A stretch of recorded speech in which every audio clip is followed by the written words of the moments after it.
పేరు పేరు వరుసన ఆయన ఇక్కడ చేరి ప్రతి బిడ్డను ఆశీర్వదించమని, రాలేని బిడ్డను కూడా ఆశీర్వదించమని, మీ వాక్కులతో మమ్మల్ని నింపమని మా ప్రభు ప్రియమానేసే బిడ్డ ప్రార్థించి ప్రతిమాలు వేడుకుంటున్నాం తండ్రి. ఆమేన్ ఆమేన్. బ్రదర్ ఇందాక స్టార్ట్ చేసినప్పుడు ఈరోజు ఏంటి అంట, ఏంటి వ్యాలంటైన్స్ డే అని చెప్పేసి ప్రపంచం అంతా ఏం చేస్తారు, వ్యాలంటైన్స్ డే జరుపుకుంటారు. ఎందుకు జరుపుకుంటారో తెలుసు కదా. వ్యాలంటైన్స్ డే అంటే చెప్పాలా, తెలుసా? వ్యాలంటైన్స్ డే అనేది అసలు ఎందుకు వచ్చింది ఏంటి? యాక్చువల్గా వ్యాలంటైన్స్ డే అనేది ఎలా మొదలైంది అంటే, వ్యాలంటైన్ అనేది ఒక దైవజనుడి పేరే. నిజంగా చెప్పాలంటే పాపం ఆ వ్యాలంటైన్ అనేటటువంటిది దైవజనుని యొక్క పేరు. రోమ్ సామ్రాజ్యంలో భయంకరంగా ఆ దినాలలో ఉంటున్న సమయాల్లో ఒక చక్రవర్తి ఉన్నాడు అనమాట. ఆ క్లాంటిడియన్ అనేటటువంటి ఒక చక్రవర్తి ఉన్నాడు. ఈ చక్రవర్తి ఈ యొక్క అవసరం, యుద్ధానికి యువకులు చాలా అవసరం అన్నమాట. యుద్ధానికి యువకులు చాలా అవసరమైతే యుద్ధానికి రావటానికి యువకులు ఆసక్తి చూపించట్లేదన్నమాట. ఆసక్తి చూపించకపోవటం వలన ఆయనకి అర్థమైంది ఏంటి అంటే, ఈ యువకులంతా కూడాను పెళ్లి చేసుకోవడానికి, లేకపోతే మామూలుగా నిశ్చితార్థాలు చేసుకొని అలాంటి అంటే కుటుంబంలోగా ఉండిపోవడానికి ఇష్టపడుతున్నారు తప్పించి యుద్ధాల్లో రావడానికి. యుద్ధాల్లో చేస్తే ఏమవుతుంది, ప్రాణం పోయిందంటే ఇంకా ఆ కుటుంబానికి నష్టమే కదా. అందువల్ల వాళ్ళు ఏం చేస్తున్నారంటే కుమారుని పిల్లల్ని పంపించట్లేదు. తల్లిదండ్రులు ఉన్నోళ్ళు పెళ్లి చేసుకున్న వాళ్ళేమో భార్యలను వదిలిపెట్టి లేకపోతే కుటుంబాన్ని వదిలిపెట్టి యుద్ధాలకు రావట్లేదు. కానీ ఆ సమయంలో చాలా అవసరం ఉంది, ఆ చక్రవర్తికి సైనికులు అవసరం ఉందన్నమాట. అందుకని చక్రవర్తి ఒక స్ట్రాంగ్గా అనమాట, ఇక నుంచి ఎవ్వరికి కూడాను పెళ్ళిళ్ళు చేసుకోవడం లేదు, అందరూ కూడా యుద్ధంలోకి వచ్చేసేయాలని ఒక భయంకరమైనటువంటి ఆర్డర్ పాస్ చేసేసాడు అనమాట.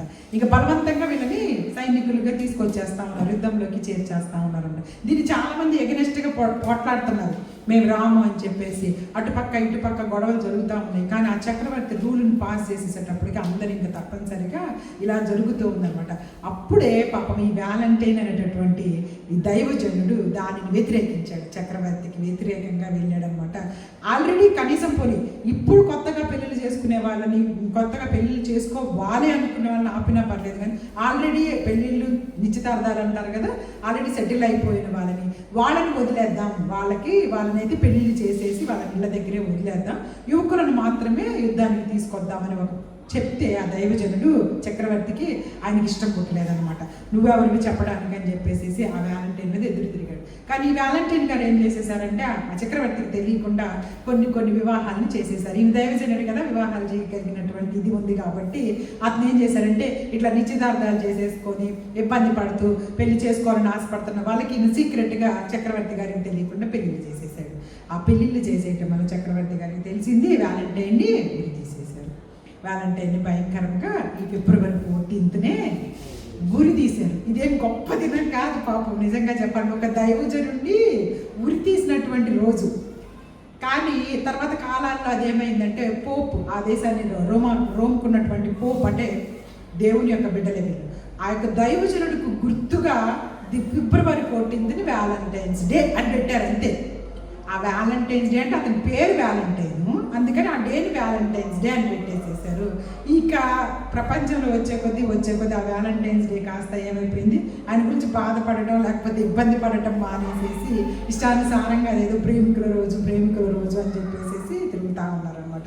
నిజానికి ఆయన అక్కడ నిశ్చితార్థమైన యువకులకి పెళ్లి చేశాడే కానీ ఇష్టానుసారంగా తిరిగే వాళ్ళకి పెళ్ళిళ్ళు ఏమీ చెయ్యలేదు. అసలు అలాంటిది కానే కాదు. ఈ రోజుల్లో అది ఒక విచ్చలవిడితనం అయిపోయింది బయట.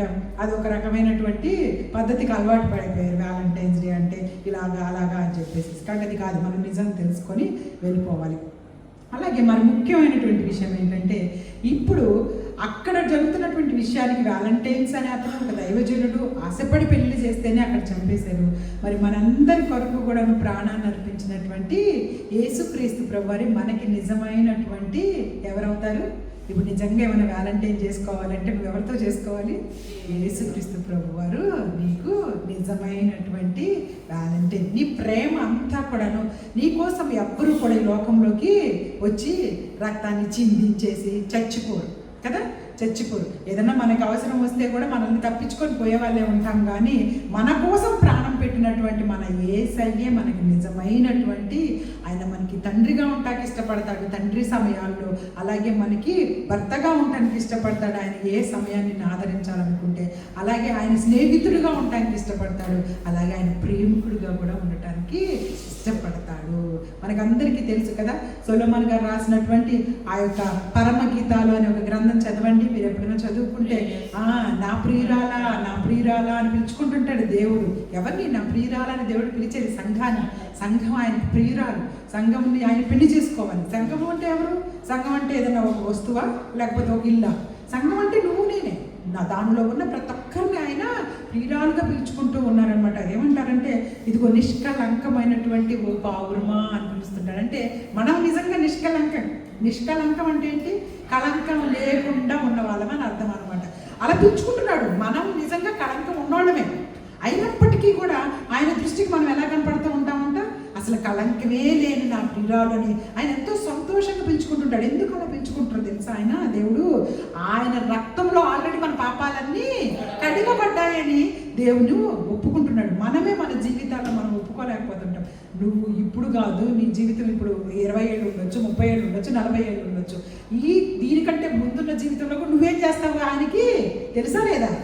నువ్వేం పాపం చేస్తావో, నువ్వేం తప్పులు చేస్తావో ఆయనకు తెలుసు. అయితే వీటన్నిటి కొరకే ఆయన ఎప్పుడో తన రక్తాన్ని చిందించారు. హల్లెలూయా హల్లెలూయా. వీటన్నిటి కొరకు ఆయన ఎప్పుడో రక్తాన్ని చిందించారు. కాబట్టి మనం అందరము కూడా ఆయన రక్తంలో కడగబడ్డామన్న విషయాన్ని గుర్తుపెట్టుకోవాలి. హల్లెలూయా. అయితే ఈరోజు చూడండి, ఆ దినం యొక్క విషయాన్ని మీకు చెప్పాను అంతే. అయితే దేవుని దగ్గరకు పోయిన వారం నేను చెప్పిన విషయం గుర్తుందా?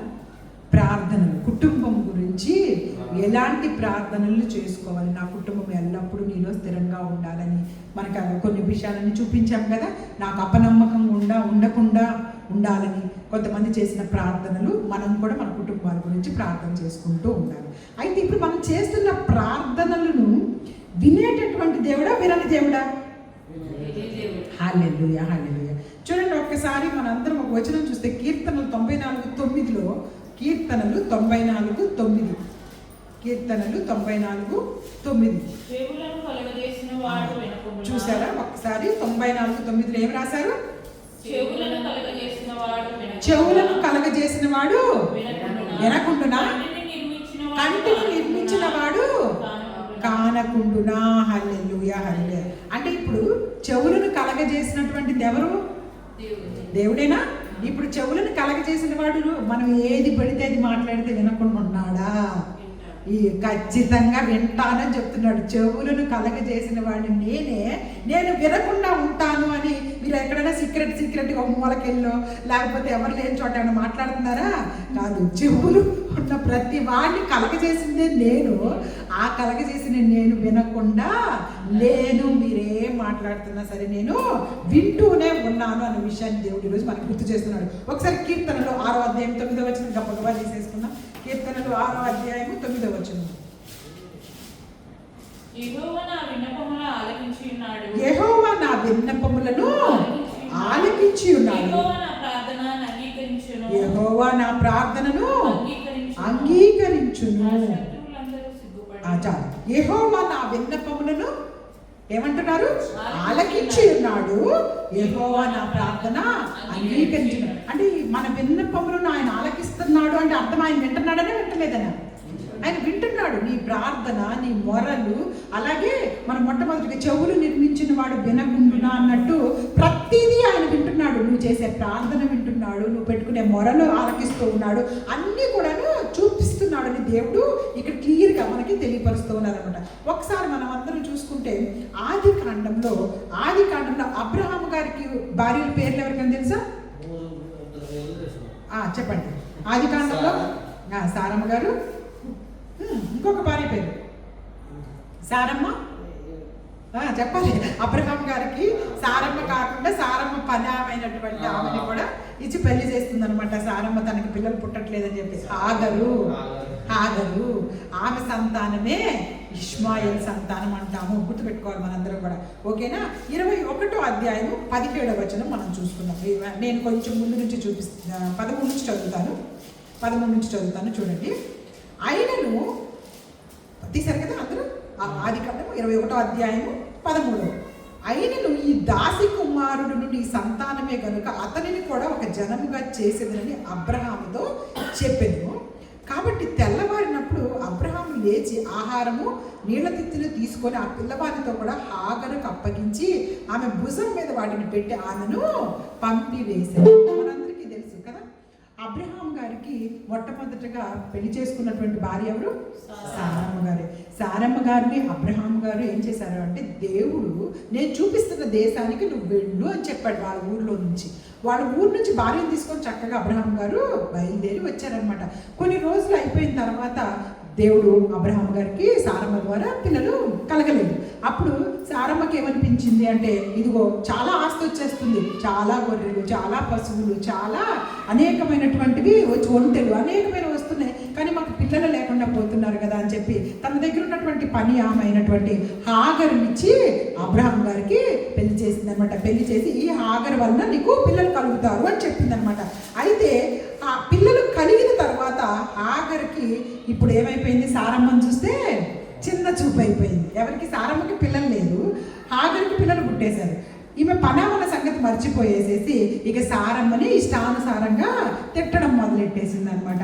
ఎందుకు నువ్వు గొడ్రాలివి, నువ్వు అది ఇది అని ఆమెని ఇష్టానుసారంగా తిడుతునేసరికి దేవుడికి కూడా కోపం వచ్చింది, సారమ్మకు కూడా కోపం వచ్చింది. అందుకని ఈ దాసిని ఇంకా పంపించేద్దాం మన దగ్గర నుంచి అని అన్నప్పుడు అబ్రహాం గారు ప్రార్థన చేసుకొని ఇదిగో ఆ దాసిని తీసుకొని వెళ్ళిపోతూ, అంటే దాసిని వదిలిపెట్టడానికి వెళ్ళిపోతున్నారనమాట. చూడండి, అక్కడ ప్రార్థన చేసిన దానిని బట్టి మనకి 11వ వచనం చూస్తే, అతని కుమారుని బట్టి ఈ మాట అబ్రహాముకు మిక్కిలి దుఃఖం కలుగు చేసింది.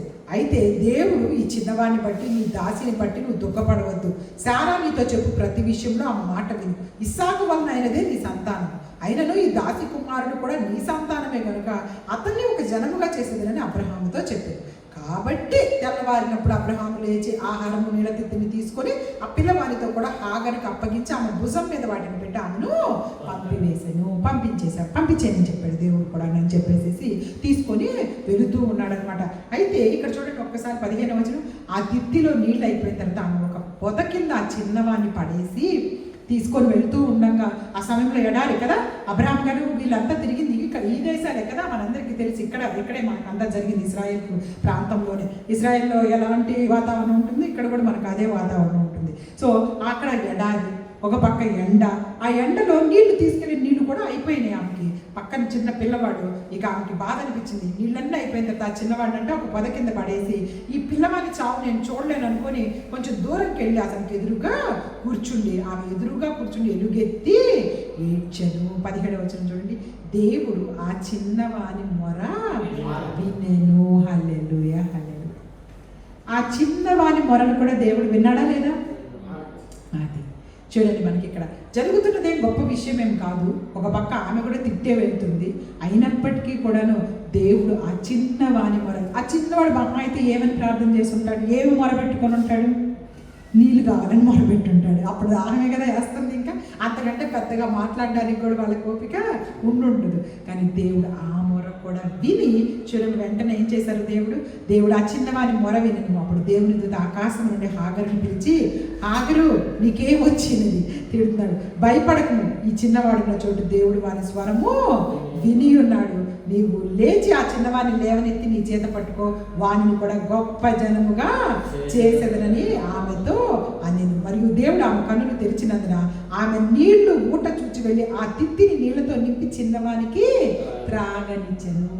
ఆమె కళ్ళని దేవుడు తెరిపించాడు.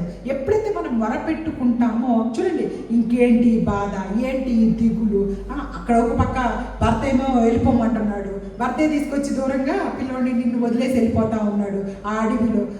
ఎట్లాంటి పరిస్థితిలో ఉన్నాము? ఆమె మంచి పరిస్థితి అయినా ఇప్పుడు ఆమె భయంకరమైనటువంటి బాధ పరిస్థితిలో ఉంది. కానీ దేవుడు ఆమెని కూడా, ఆమె మొర కూడా విని ఆ యొక్క సమయంలో దేవుడు ఏం చేశారంటే ఆమె కన్నులు తెరిచి, మనం కూడా మొరపెట్టుకుంటే నిజంగా మొరపెట్టుకోవాలి దేవుని దగ్గర. మనం కొన్నిసార్లు ఏదో అనుకుంటా వెళ్ళిపోతుంటాం, కానీ మొరపెట్టుకోం దేవుని దగ్గర, అడగం. మనం అడగటం వలన అంతకు ముందు కూడా అక్కడ నీళ్ళ ఊట ఉంటుంది, ఉండుండదా? ఇప్పుడు ఇంత లోపలే వచ్చేసినట్టేనా? అక్కడ నీళ్ళ ఊట ఉంది, కానీ ఆమె కన్నులకి కనిపించలా. ఇప్పుడు దేవుడు ఎప్పుడైతే మాట్లాడారో, ఇదిగో భయపడకన్నప్పుడే నువ్వు లోచి ఆ చిన్నవాడిని తీసుకోమనగానే ఆమె కన్నులు తెరిచినందున ఆమె నీళ్ళ పూట చూచి వెళ్ళి. దేవుడు మన కన్నులు తెరవాలి. హల్లెలూయా. లేకపోతే మనం ఎప్పుడు కూడాను ఈ గోళలు ఈ గందరగోళాల్లోనే ఉంటూ ఉంటాము.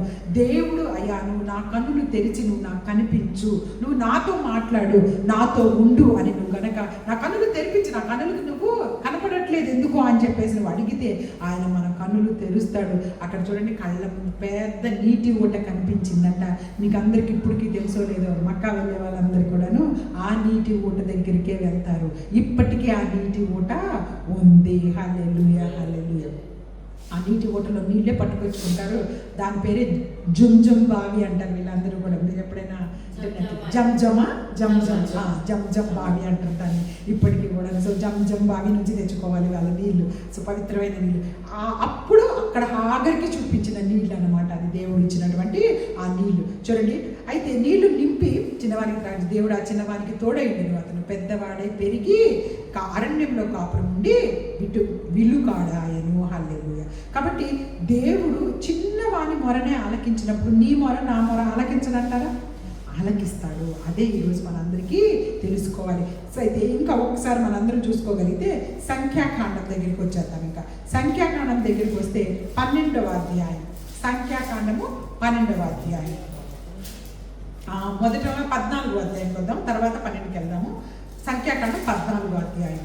ఇప్పుడు ఈ ప్రజలందరినీ కూడాను మోషే తీసుకొని వస్తూ ఉన్నారు. ఈ ప్రజలందరినీ కూడా ఇశ్రాయేలు ప్రజలందరినీ కూడాను తీసుకొని వస్తూ ఉంటే వీళ్ళందరూ దేవుని మాట వింటున్నారా వింటలేదా? 14వ అధ్యాయం మొదటి వచనం. వింటున్నారా వీళ్ళంతా దేవుని యొక్క మాటలు? వినటం లేదు సరిగదా. చూడండి 14వ అధ్యాయం మొదటి వచనంలో వాళ్ళందరూ ఏం మాట్లాడుతూ ఉన్నారు అంటే సంఖ్యాకాండం అది పైకి క్లోజ్ చేసేసేయండి ఇది, ఎందుకంటే రావట్లేదు. 14వ అధ్యాయము మొదటి వచనంలో ఒకసారి చూస్తే చూడండి. అప్పుడు ఆ సర్వ సమాజము ఎలుగెత్తి కేకలు వేసెను, ప్రజలు ఆ రాత్రి ఎలుగెత్తి ఏడ్చిరి, మరియు ఇశ్రాయేలీయులందరూ మోషే అహరోనులపై ఏం చేశారు? సనుగు. ఇప్పుడు ఒక్కసారి మీరందరూ కూడా అక్కడే 14వ అధ్యాయం దగ్గర 26వ వచనం దగ్గర రండి. 26వ వచనం. మరియు యెహోవా మోషే అహరోనులకు ఇలాగ సెలవిచ్చెను, నాకు విరోధంగా సనుగుచుండు ఈ చెడ్డ సమాజాన్ని నేను ఎంతవరకు సహింపవలను? ఇశ్రాయేలీయులు నాకు విరోధంగా సనుగుచున్న సనుగులు నేను ఏమంటున్నారు? ఆయన మొరలు వినటమే కాదు, సనుగులు కూడా వింటాడు. దేని మీద నువ్వు సనుగుతున్నావు? నీ జీవితంలో ఆయన చేసిన మేలులన్నీ మర్చిపోయి నాకు అది లేదు, ఇది లేదు, అది కావాలి, ఇది కావాలి, ఆడుకున్న ఎలకలేవు అని చెప్పేసేసి నువ్వేమైనా సనుగుతుంటే దేవుడు నీ సనుగులు కూడా విన్నాడంట. క్లియర్గా చెప్తున్నాడు చూడండి. ఏ ఇశ్రాయేలీయులు నాకు విరోధంగా సనుగుచున్న సనుగులు విని ఉన్నాను, నీవు వారితో యెహోవా వాక్యేదనగా నా జీవము తోడు మీరు నా చెవిలో చెప్పినట్లు నేను నిశ్చయముగా మీ ఎడల చేసేదను. ఇదిగో ఏదైతే నువ్వు సనుక్కుంటున్నావు అది దేవుడికి ఎట్లని పడితే తెలుసా? దేవుడికి విరోధంగా నువ్వు సనుక్కునేది ఆయన చెవులో చెప్పిన. నువ్వు అనుకుంటున్నావు సనుక్కుంటున్నావు, అది ఎవరికి వినపడలేదు అనుకుంటున్నావు. కనీసం నా పక్కన వాళ్ళకి కూడా వినపడకుండా నేను భలే సంఖ్య అని అనుకుంటున్నావు. కానీ అది దేవుడికట ఆయన చెవులో చెప్పినంత గట్టిగా వినపడుద్దంట. అలా వినపడితే దేవుడు ఏం చెప్తున్నాడు? నా జీవంతోడు మీరు నా చెవిలో చెప్పినట్టే మీకు చేస్తానులే అంటున్నాడు. ఏం చదువుకుంటున్నావు అదే చేస్తానని అంటున్నాడు. అంటే ఏం చదువుకుంటున్నావు? ఏంటిది నా జీవితం ఎప్పటికి బాగుపడతా, సరే అదే చేస్తాను. ఏది చదువుతున్నావో నువ్వు అదే నేను నీకు నిశ్చయం. ఇంక దేవుడు ఏం మాట్లాడలేదు కూడా, వాళ్ళు ఏం చదివారో కూడా బయటికి చెప్పట్లా. నిశ్చయంగా నువ్వు ఏం చదివావో అదే నీకు చేస్తానులే అంటాడు. కాబట్టి చాలా జాగ్రత్తగా ఉండాలి. మనకు అర్థం కావట్లేదు మన జీవితాలు, మనం ఏదో గబగబా వెళ్ళిపోతున్నాంలే అనేసి నోర్లు నాలుగు మాటలు ఉన్నాయి కదా అని వాడేస్తున్నామేమో. సన్నుగులు దేవుడు వింటున్నాడు, జాగ్రత్త.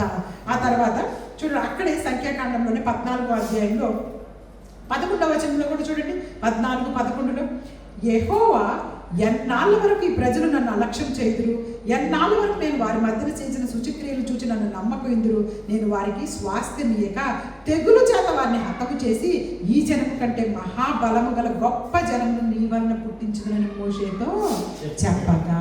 చూసారా అక్కడ వాళ్ళ మాట వినకపోతుంటే దేవుడికి ఎంత కోపం వచ్చిందో తెలుసా? దేవుడు ఇప్పుడు ఇందాక మొట్టమొదటి ఆదామును సృష్టించినప్పుడు నోటితోని అన్నిటే సృష్టించగలడు దేవుడు కదా. మీకు అందరికీ అసలు మొట్టమొదటిగా సృష్టి క్రమం కూడా నేను చెప్పాలని కోరుకుంటా ఉన్నాను. అసలు ఫస్ట్ ఏముంది తెలుసా? ఏముంది చెప్పండి? దేవుని ఆత్మ జలముల మీద. అది కానీ మొదటి అధ్యాయంలో ఏమంటుంది?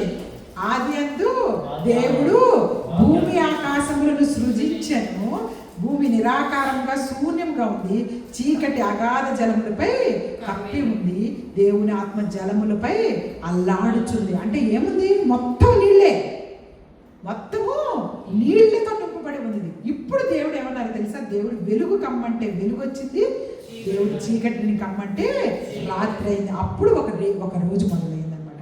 ఫస్ట్ వెలుగు చీకటి, అంతే. వెలుగు చీకటి. ఈ వెలుగు సూర్యుడి ద్వారా వచ్చిన వెలుగు కాదు, దేవుడు చెబితే వచ్చిన వెలుగు. రెండోదిగా మనకి చూస్తే ఇప్పుడు ఈ జలముల మధ్య ఒక విశాలం, మొత్తం నీళ్ళే. ఇప్పుడు ఈ నీళ్ల మధ్యలో ఒక విశాలం కావాలి అంటే ఒక ఖాళీ ప్లేస్ కావాలని దేవుడు కోరుకోగానే పై నీళ్ళు పైకి, కింద నీళ్ళు కిందకి వెళ్ళిపోయాయి. అంటే ఆకాశం పై నీళ్ళు ఉంటాయా ఉండవా? అది చెప్పడానికే ఇప్పుడు నేను చెప్తుంది. మొత్తం నీళ్ళే.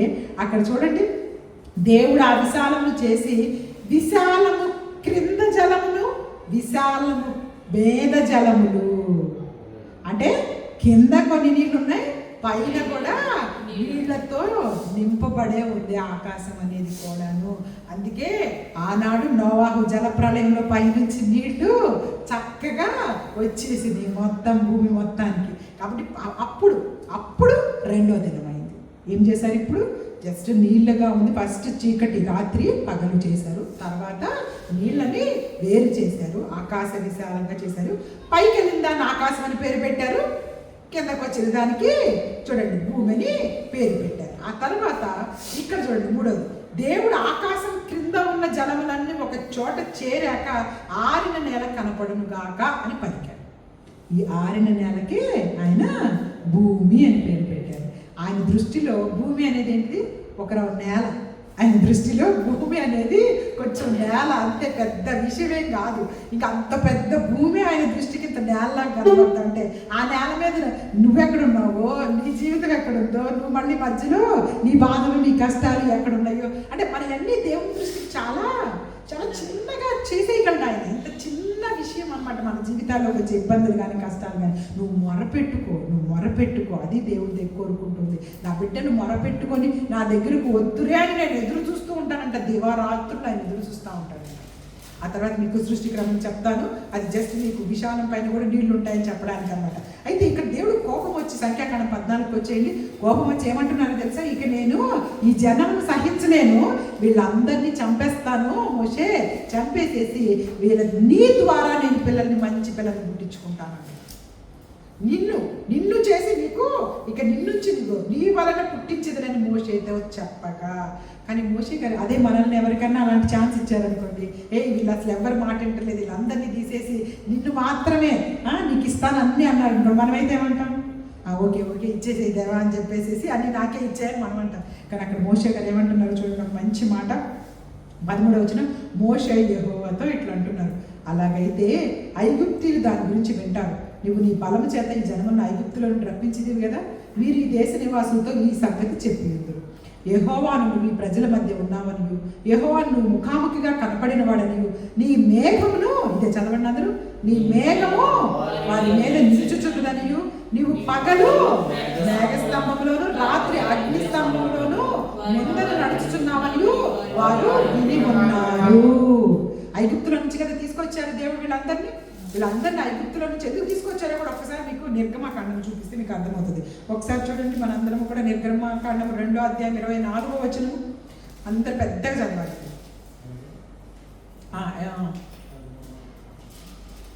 నిర్గమకాండము 2:24 అది చదవండి మళ్ళీ అందరూ. కాగా దేవుడు వారి మూలుగులను 23 నుంచి చదవండి.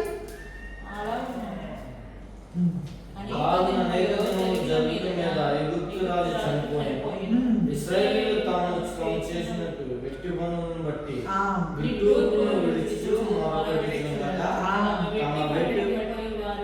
వెట్టి పనులను బట్టి వారు పెట్టిన మొర దేవుని యొద్దకు చేరింది. కాగా దేవుడు వారి మూలుగులు విని అబ్రహాము, ఇస్సాకు, యాకోబులతో తాను చేసిన నిబంధన జ్ఞాపకం చేసుకుని దేవుడు ఇశ్రాయేలును చూచెను. దేవుడు వారి యొక్క లక్ష్యము ఉంచెను. ఇది ఐగుప్తులో వాళ్ళు ఏమవుతున్నారు? భయంకరమైనటువంటి బానిస బ్రతుకుతున్నారు. బానిసలను ఎలాంటి పనులు చేపిస్తారంటే వెట్టి పనులు చేస్తూ నిట్టూర్పులు విడుస్తూ మొరపెట్టుకుంటే వారి మొరలను దేవుడు విని మోషేని పుట్టించాడు. ఆ 3వ అధ్యాయంలో, నిర్గమాకాండం 3వ అధ్యాయంలో ఇక మోషే గారు వాళ్ళని బయటికి తీసుకురావడానికి వెళ్ళటం జరుగుతుంది అన్నమాట. అంటే వారు వెట్టి పనులతో మొరపెట్టుకుంటే దేవుడు ఏం విన్నారా లేదా? విన్నాడు. కష్టాన్ని, నా కష్టం ఇదయ్యా, నా బాధ ఇదయ్యా. నువ్వు మనుషులు ఎవరికి చెప్పాల్సిన పని లేదు. మనుషులకు చెప్పామనుకో ఏమవుతారు? చులకనవుతారు, ఎగదాలు చేస్తారు. వాళ్ళు ఇంకా దాన్ని ఇంకో 10 మందికి చెప్పి ఇంకో రకంగా మాట్లాడతారు. జరిగేది ఒకటి, వెళ్ళేసరికి ఇంకొకటి ఉంటుంది అనమాట విషయం అంతా కూడా. అది రాజుగారు ఏదో అంటాం, మొన్న ఒకళ్ళు ఎవరో చెప్తున్నారు, రాజుగారికి పళ్ళు తోముకున్నారన్న ఏదో అంటే ఏనుగు, రాజుగారి చెవులో ఏనుగు దంతాలు వచ్చినాయి అని వెళ్ళిపోయింది. అంటే చివరికి అంటే ఒక ఊరిలో రాజుగారు దేనితోనూ పళ్ళు కొడుకుతా అమ్ముకున్నారు అనేది అసలు విషయం అంట. దేనితో అదేదో తెచ్చుకోండి. అది కాస్త ఊరిలో ఒకళ్ళ దగ్గర నుంచి రాజుగారి చెవులో ఏనుగు దంతాలు వచ్చేసి మొలిచిని అని చెప్పుకునేలాగా. అంటే అసలు జరిగింది ఒకటి, ఏనుగు అనేది కరెక్టే, అంటే విషయం అనేది ఒకటి ఉంటుంది దాని పేరు అనేది, కానీ జరిగేది మాత్రం మొత్తం వేరేగా వెళ్ళిపోతుంటుంది. కాబట్టి ఇక్కడ వీళ్ళ యొక్క మొరలను ఆలకించి దేవుడు వెంటనే వాళ్ళకి ఈ యొక్క పళ్ళని పంపిస్తే, అక్కడ చూడండి ఆయన పగటి పూట వారికి ఎలా వచ్చారు? మేఘస్తంభం. ఎందుకు పగటి పూట మేఘస్తంభం? పగటిపూట పగలే కదా, పగలిపూట మేఘస్తంభం ఎందుకు? వాళ్ళకి నడుస్తుంటే ఎండ తగలకుండా పైన ఒక మేఘం నడిచేది. వాళ్ళందరూ కూడా ఆ వెట్టి పనుల్లో నుంచి వాళ్ళని దేవుడు బయటికి తీసుకొచ్చి ఎర్ర సముద్రాన్ని దాటించి వాళ్ళందరినీ బయటికి తీసుకొచ్చిన తర్వాత ప్రతి దినము కూడాను వాళ్ళ మీద మేఘస్తంభం వచ్చేదండి. మేఘస్తంభం అంటే అర్థం ఏంటంటే మేఘం, ఒక పెద్ద మేఘము. వాళ్ళకి మనకు వర్షాకాలం వచ్చేటప్పుడు మేఘాలు ఎలా ఉంటాయి పైన చల్లగా, అలాగా ఒక పెద్ద మేఘం ఓన్లీ వీళ్ళు నడిచే ప్రదేశంలో మాత్రమే పైన ఆకాశంలో వెళ్తూ ఉంటుంది. అలాగే రాత్రిపూట అగ్నిస్తంభం, రాత్రిపూట కనపడదు కాబట్టి అగ్ని లాంటి ఒక స్తంభం వాళ్ళకి కొంత దూరంలో, వాళ్ళు వెళ్తున్న కొంత దూరంలో ముందుకు నడుస్తూ ఉంటుందంట. నిజానికి మీకు అందరికీ నూతనమైన విషయం తెలుసుకోవాలంటే ఆ అగ్ని స్తంభంగా నిలబడింది యేసుక్రీస్తు ప్రభు వారి ఆదరణ. వాళ్ళకి హల్లెలూయా. ప్రతి దానిలో కూడా ఆయన ప్రజలను నడిపించే విషయాల్లో తోడుగా ఉంటారు. కాబట్టి వారి మొరలను విని దేవుడు ఎన్ని పంపించారు. అయితే ఇంకొకటి కూడా విందాము. చూడండి, సనుక్కోకూడదు. ఇప్పుడు అర్థమైంది కదా. ఫస్ట్ మనం ఏంటి, చిన్న వాని మొరలైనా దేవుడు ఆలకించాడు. సనుగులు కూడా దేవుడు విని వారి యొక్క జీవముతోడు వారికి అలాగే నేను చేస్తానని చెప్పారు. ఇంకా మనందరం కనుక చూసుకోగలిగితే చూడండి, అక్కడ సంఖ్యాకాండం 12వ అధ్యాయం, ఇందాక అన్నాను కదా, 12వ అధ్యాయం దగ్గరికి రాగలిగితే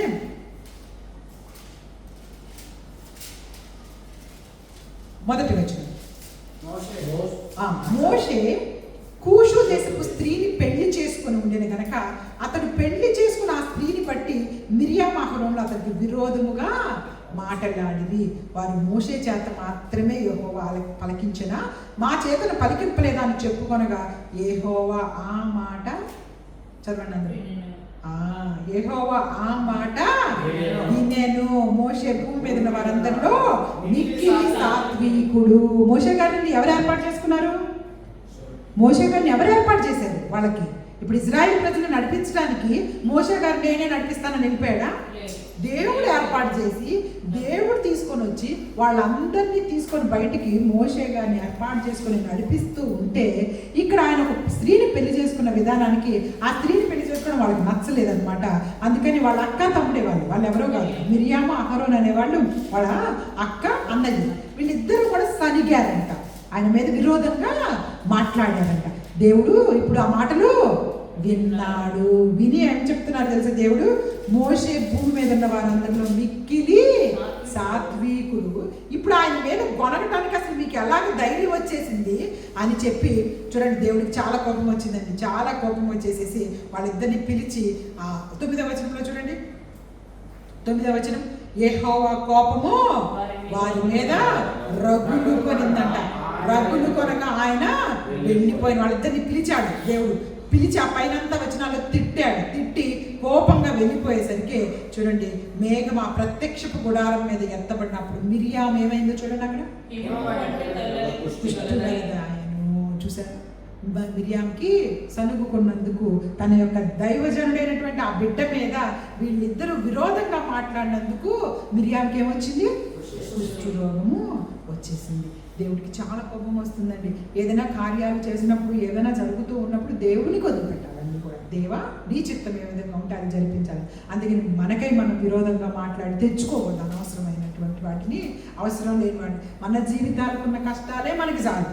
మన జీవితాలకున్న కష్టాలను మనం మొరపెట్టుకొని మన కుటుంబము, మన పిల్లలు, మనకు కావాల్సినవి, లేకపోతే దేవుని యొక్క జ్ఞానం కొరకు అడుగు, మొరపెట్టుకో కాస్త, అది బాగుంటుంది. అయ్యా, నీ గురించి ఇంకా తెలుసుకోవాలని ఉంది నాకు, నీ గురించి నాకు ఏం పెద్దగా తెలియట్లేదే, నువ్వే నాకు తెలియపరచని బతిమలాడుకో. ఇలాంటి వాటికి మొరపెట్టుకోవడానికి సమయం లేదు. కానీ మనకెందుకు చెప్పు, వేరే వాళ్ళ గురించి, వాళ్ళ గురించి, వీళ్ళ గురించి లేనిపోంది ఏదో అంటారు చూసావా, వెళ్ళేదాన్ని తీసుకొని వచ్చి తల మీద పెట్టుకున్నట్టు. మనకున్న కష్టాల గురించి మొరపెట్టుకో చక్కగా దేవుని దగ్గర సమయం ఉన్నప్పుడు. నీకేం కావాలో అడుగు దేవుని దగ్గర. నువ్వు ఆయన సన్నిధిని కోరుకుంటా ఉండు. అయ్యా, నువ్వు ఎప్పుడు నాతో ఉండనుకో, నా చేయి విడిచిపెట్టద్దు అయ్యా అని కోరుకో. ఇంకా నీ ఉద్యోగంలో భద్రతను అనుగ్రహించమని కోరుకో.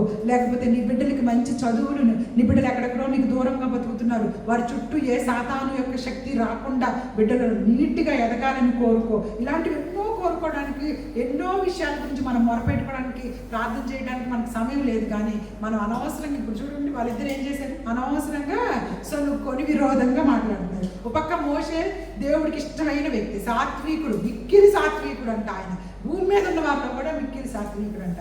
అంటే అర్థం ఏం తెలుసు, సాత్వికుడు అంటే అర్థం ఏంటంటే చేయగలిగే పవర్స్ ఉండి కూడా చేయకపోవడం అనమాట దేవుడి దృష్టిలో. ఇప్పుడు నువ్వు ఇది అవును కాక అంటే భస్మం అయిపోవు అని అంటే మోషేకి అంత పవర్ ఇచ్చాడా లేదా? కర్రని పాముగా చేసేసేవాడు. అలాగే అన్ని నది నీళ్లు రక్తంగా మారమంటే రక్తంగా మారిపోయి, ఇంకా 10 మీకు తెలుసు కదా, అక్కడ వీళ్ళందరినీ తీసుకొచ్చేటప్పుడు 10 రకాలైనటువంటి అద్భుతాలు అక్కడ చేస్తేనే అప్పుడు ఐగుప్తు రాజుకి భయం వేసి పంపించేస్తాడు. చేపలు, అదేంటి కప్పలు, ఆ ఒక దినమంతా కప్పలు వాళ్ళ పైకి వచ్చేసేవి అనమాట. ఇవన్నీ మీకు తర్వాత నేను చెప్తాను. ఇట్లాంటివన్నీ కూడా చేయగలిగినంటే నోటితో ఏదంటే అది జరిగిపోయి కలిగి కూడా మోషే గారు ఎవరిని చెప్పించకుండా జాగ్రత్తగా, వీళ్ళు ఎంత సనుక్కుంటున్నా, వీళ్ళు ఎంత విసిగిస్తున్నా సరే వాళ్ళందరినీ దేవుడు నడిపించమన్నాడు కాబట్టి జాగ్రత్తగా నడిపించుకుంటూ వస్తూ ఉంటే విరోధంగా మాట్లాడి ఆమె ఏం తెచ్చుకుంది? కుష్ఠరోగాన్ని తెచ్చుకుంది. కాబట్టి మనం విరోధంగా మాట్లాడటం, వేరే వాళ్ళకి వ్యతిరేకంగా మాట్లాడటం మనకు వద్దనే వద్దు. అలాగే మనం ఇంకొక విషయం చూసుకొని ముగించుకుందాం. చూడండి ఒకసారి ద్వితీయోపదేశ కాండము 13వ అధ్యాయం 13వ వచనం. ద్వితీయోపదేశ కాండము 13వ అధ్యాయం 13వ వచనం. నీవు నివసించుటకు నీ దేవుడైన యెహోవా నీకు ఇచ్చుచున్న నీ పురములో ఏదో ఒక దాని యందు పనికి మాలిన కొందరు మనుషులు నీ మధ్య లేచి, మీరు ఎరుగుని ఇతర దేవతలను పూజింతుము రండని తమ పురనివాసులను ప్రేరేపించినని నువ్వు వినిన ఎడల నువ్వు ఆ సంగతిని శోధించి పరీక్షించి బాగుగా విచారింపగలను. అది నిజమైన ఎడల, అనగా అట్టి హేయమైనది నీ మధ్య జరిగిన ఎడల ఆ పుర నివాసులను అవశ్యముగా కత్తివాత సంహరించి దానిలో ఉన్న సమస్తమును, దాని పశువులను కత్తివాత నిర్మూలము చేయవలెను. చూసారా, ఇక్కడ దేవుడు ఏమంటూ ఉన్నారంటే, ఇదిగో ఇతర దేవతలను పూజింతుము రండి రండి, లేకపోతే ఇంకేదైనా చెడ్డ పనులు చేద్దాము రండి రండి అని మీరు పిలుస్తూ ఉంటే వాటన్నిటి వైపు మీరు పరిగెత్తి వాటి మాటలు వినిన ఎడల మీకు రాబోతున్న నష్టం చాలా పెద్దది అని చెప్పి దేవుడు తెలియపరుస్తూ ఉన్నారనమాట. సో నువ్వు అలాంటి మాటలు వినకూడదు, నువ్వు అలాంటి మాటలను అస్సలకే వినకూడదన్న విషయాన్ని దేవుడు ఈరోజు మనతోటి మాట్లాడుతున్నారు. ఇంకా మనందరికీ తెలుసు, ఒక్కసారి నూతన నిబంధనలోకి రాగలిగితే, నూతన నిబంధనలోకి మనందరికీ యాకోబు గారు రాసిన పత్రిక, ఒక వచనాలు చూపించి ముగించేసుకున్నాం. ఇంకా యాకోబు గారు రాసినటువంటి పత్రిక తీశారు కదా అందరూ కూడా, చూడండి 8వ వచనం, 3వ అధ్యాయం 8వ వచనం, 3వ అధ్యాయము 8వ వచనం.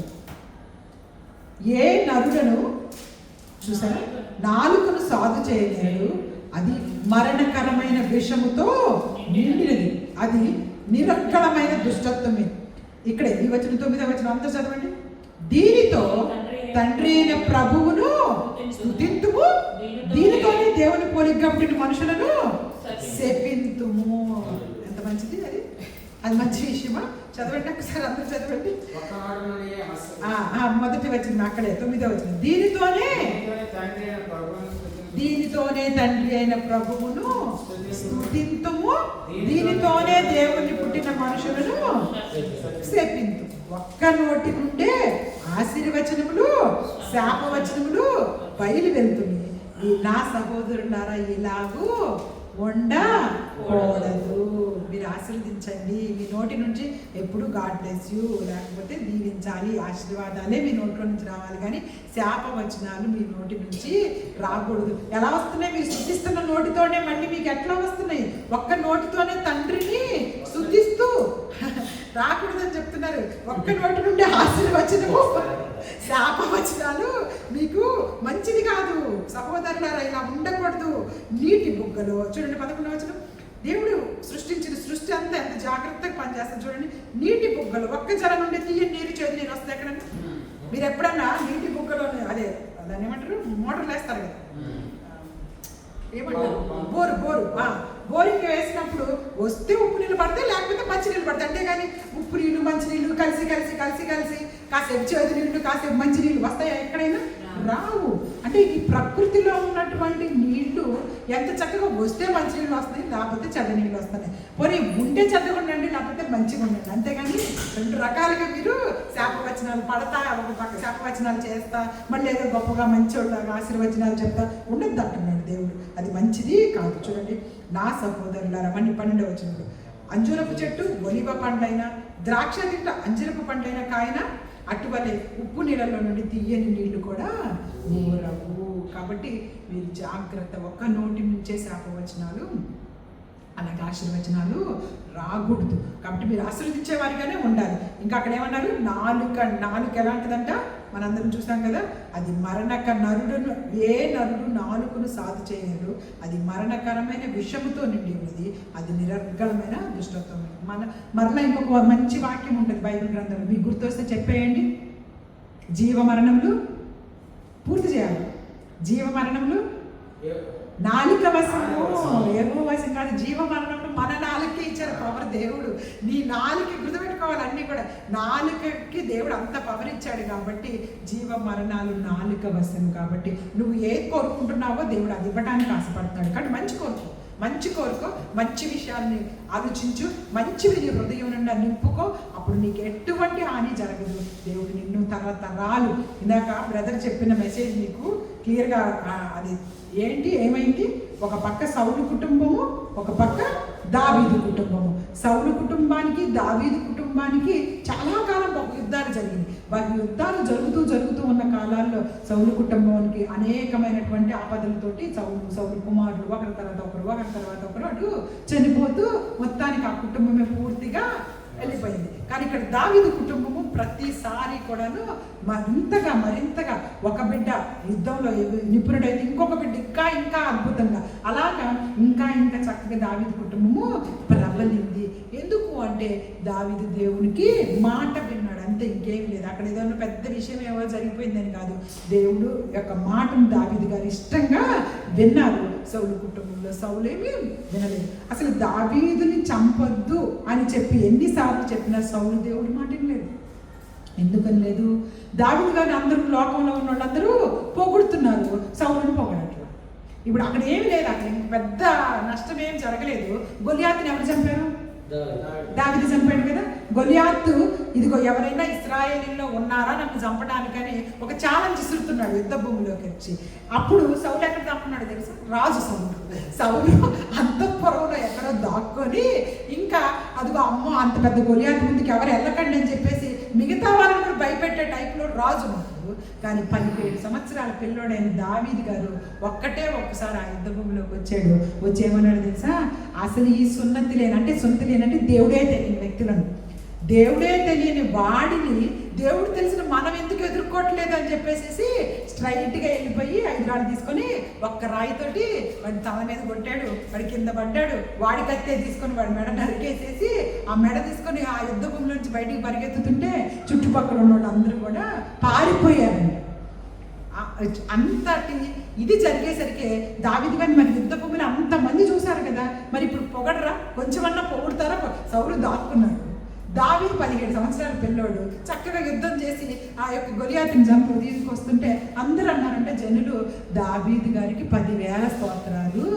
ఇప్పుడు మనం పెద్దోళ్ళు ఎట్లుంటారు, అయ్యా ఎంత మంచి బిడ్డవయ్యా నీకు స్తోత్రం అట్లా అన్నారా? అట్లాగే అందరు జనులు ఏమన్నారంటే దావీదుకి 10,000 స్తోత్రాలు, సౌలుకి 1000 స్తోత్రాలు అన్నారంటమ్మా. ఇప్పుడు దావీదుకి 10,000 స్తోత్రాలు, సౌలుకి 1000 స్తోత్రాలు అన్నారంట. అందుకు పగబట్టేశాడు, ఇంకేమీ లేదు. ఇప్పుడు అంతమందిని అక్కడ ప్రదేశం నుంచి తన రాజ్యాన్ని కాపాడాడని కానీ, లేకపోతే ఎంత గొప్ప విజయాన్ని సాధించి పెట్టాడని కానీ, తన రాజ్యానికి ఎంతో ఉపయోగపడతాడని కానీ ఇవన్నీ ఆలోచించుకోకుండా సౌలు ఇక ఆ దినం నుంచి దావీదు ఎక్కడ కనపడితే అక్కడ ఈటలు ఇసరంటం మొదలెట్టాడంటే ఏదో ఒకటి గుచ్చుకొని చచ్చిపోవాలని చెప్పేసి ఈటలు ఇసురుతా ఉన్న కొద్దీ ఆ ఈటల నుంచి ఇందాక ఒక వచ్చిన బ్రదర్ చూపించారు, ఈటల నుండి దావీదుని దేవుడే తప్పించను అని రాయబడి ఉంటుందన్నట. నువ్వు ఎన్ని ఈటలు ఇసురుతా ఉంటావో అన్ని ఈటల నుంచి దేవుడు దావీదుని తప్పించాడు. సౌలుకి వద్దన్నా కానీ ఆ యొక్క నీరసం, ఆయన ఏం చేయలేకపోతున్నానే అని బాధ, దేవుడు పదే ఎప్పుడు చంపాలా అని చెప్పేసి దావీదునేమో దేవుడు సురక్షితంగా దాచిపెడతా ఉంటే సౌలేమో ఎత్తుక్కుంటూ తిరగడమే సరిపోతుంది. రోడ్లు అమ్మడి పడేసేసి పరిగెత్తి ఆ కొండలో ఉన్నాడంటే అక్కడికి తిండి లేకుండా, అక్కడ దాక్కున్నాడని ఎవరో ఒకరు చెప్పడం, అక్కడ ఉన్నాడంట అని ఎవరో ఒకరు చెప్పడం. మీరు అసలు ఆ రాజుల గ్రంథంలో చదివితే చాలా సౌలుని చూస్తే చాలా దిగులు అనిపిస్తుంది మనకి. అంత పెద్ద రాజు అయ్యి ఉండి ఒక సరిగ్గా తిని నిద్రపోయేవాడు కాదు ఎప్పుడు కూడా. దావీదు అక్కడ ఉన్నాడంట, పాపం వీళ్ళు ఏం చేస్తారు, ఈ పక్కన ఉన్నవాళ్ళు ఏదో ఒకటి చెప్పాలి కదా, రాజుకి ఏదో ఒకటి చెప్తే బహుమతి వచ్చింది కదా అని చెప్పేసి ఊరికే సౌలు గారి దగ్గరికి వచ్చేసేదను ఏదో ఒకటి చెప్పేది. దావీదు 50 మందితో నీ మీదకి వస్తున్నాడంట అని ఒక దగ్గర చెప్పారంట పాపం. మళ్ళీ వెంటనే అక్కడికి పరిగెత్తి వెళ్తే అక్కడ నిజంగా దావీదేమి ఉండడు. ఆ కొండగుట్టలన్నీ రాత్రుల కాలం అంతా అక్కడే పడుకొని మళ్ళీ పొద్దున్నే లేచి రావాల్సి వచ్చేది. రాజు అయినా నీకు అవసరమా? కొండల్లోకి గుట్టల్లోకి చక్కగా దావీదు గారు కూడా అప్పటికి చెప్తారు, అయ్యా మిన్నంటి నన్ను, చచ్చిన కుక్క లాంటి నన్ను, అంటే దావీదు తను తగ్గించుకోవడం, నన్ను అలాంటి నా కోసం నువ్వు ఎందుకయ్యా ఇట్లా తిరుగుతున్నావు, ఎందుకయ్యా నన్ను చంపబాకు అని కూడా అని చెప్పేసి వేడుకున్నాను. సౌలుకి కరగలేదనమాట. అందువల్లనే సౌలు ఆ విధంగా, సౌలు తర్వాత నిజానికి సౌలు పిల్లలు రాజులు అవ్వాలి. దావీదు రాజు అవ్వాడు. దావీదు ఇందాక బ్రదర్ చెప్పిన మంచి వాక్యం, తరతరాలకి దావీదు వంశం వచ్చింది. ఆ దావీదు వంశంలో నుంచి యేసుక్రీస్తు ప్రభువారు వచ్చారు. ఆ యేసుక్రీస్తు ప్రభువారు మనకు ఎప్పుడు తరతరాలు యుగాలు మనతో ఉండడానికి ఇష్టపడతారు. అంటే ఆయన రాజ్యం అంతగా స్థిరపరచబడింది. యుగాలు తరతరాలు అంటే రాబో 1000 తరాలు కూడా. యేసయ్య వచ్చిన తర్వాత మనం 1000 తరాలు 1000 యుగాలు ఆయనతో కలిసి ఉంటాం కదా. ఆ యుగాలన్నిటికీ కూడాను దావీదు సింహాసనము, దావీదు ఆ పేరు చూడండి ఎంత బాగుంది. సౌలు ఎక్కడన్నా ఉన్నాడా? అక్కడికే ఆగిపోయాడు అనమాట. నిజానికి సౌలు తర్వాత తన బిడ్డలు రాజు కావాల్సిన రాజ్యాన్ని పోగొట్టుకున్నాడు, అన్నిటినీ పోగొట్టుకున్నాడు. కాబట్టి మన నోటి మాటలతో మనం జాగ్రత్తగా ఉండాలి. దేవుడు అన్నీ వింటున్నాడు. చిన్నవాని మొరలు వింటున్నాడు, సనుగులు వింటున్నాడు, విరోధంగా మాట్లాడేవి వింటున్నాడు, అలాగని నువ్వు అడిగేటటువంటి ఆశీర్వాదాలను కూడా ఆయన వింటున్నాడు. కాబట్టి మనం జాగ్రత్తగా ఈ లోకంలో అందులో ఈ సంవత్సరంలో ముందుకు సాగాలని కోరుకుంటూ చిన్న వాక్యం దేవుడు ఆశీర్వించి దీవించుకున్నాక ఆమేన్. God bless you.